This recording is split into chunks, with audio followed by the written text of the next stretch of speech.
that was where we had my BB gun, and I think it was a Red Ryder BB gun.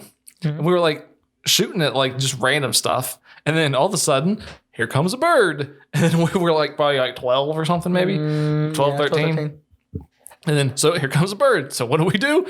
Or what do? I shoot it. Because you shot the, was it someone's window? Well, hold on. So what happened was we were on our property, okay?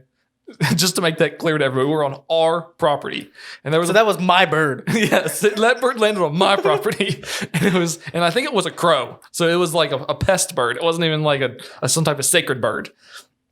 So I shoot it with a Red Ryder, which normally didn't kill birds. I think it just like it would hit them and then they just fly away or whatever. So, but I hit it in the neck. So like it starts like flopping, but it takes off and tries to fly away. And then it gets just into the neighbor's yard and then dies in the neighbor's yard. So then the neighbor's wife is on her back porch and starts like, I think she started crying, because we had killed a bird. And it like, I guess made her upset or something. So the wife's over there crying.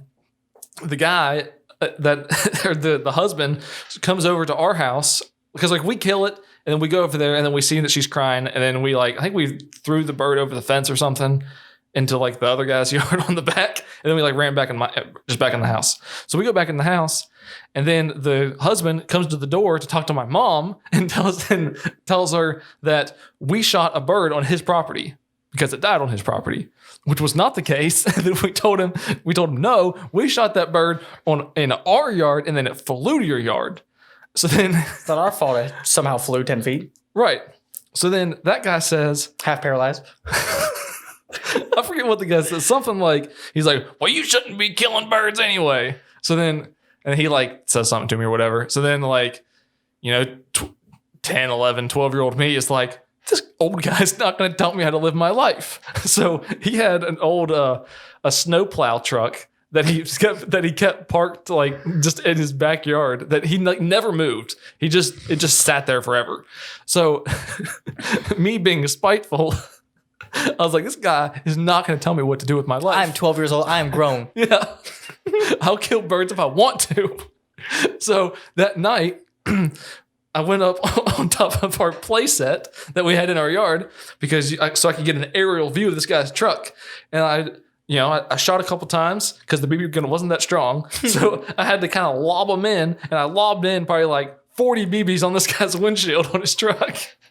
And like just busted his windshield, like not busted it because it's the windshield, but just like put a bunch of nicks like just all over the whole windshield. It looked like he was in like some type of like war or something. Hail damage. Yeah. And then I felt good about myself. I went on with my day. And then I was mowing the grass like probably a week later or something. And I see the guy just walk through his yard, and I see him. I'm like, that guy. And then I see him like he's like squatted down, like looking at his truck. And he's like looking at the windshield, and he's like looking across like to like where our property is.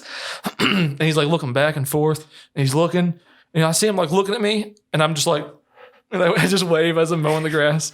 And like an hour later, he's at the door again, and he's like, I think your son shot out my windshield. And of course, mom asks me in front of him or whatever, and I'm like, no, wasn't me. And your mom's like, you heard him. He does no wrong. I forget whatever came of that. Probably nothing. I don't remember. He probably had to buy a windshield or something. But I remember after doing that, I felt so accomplished. I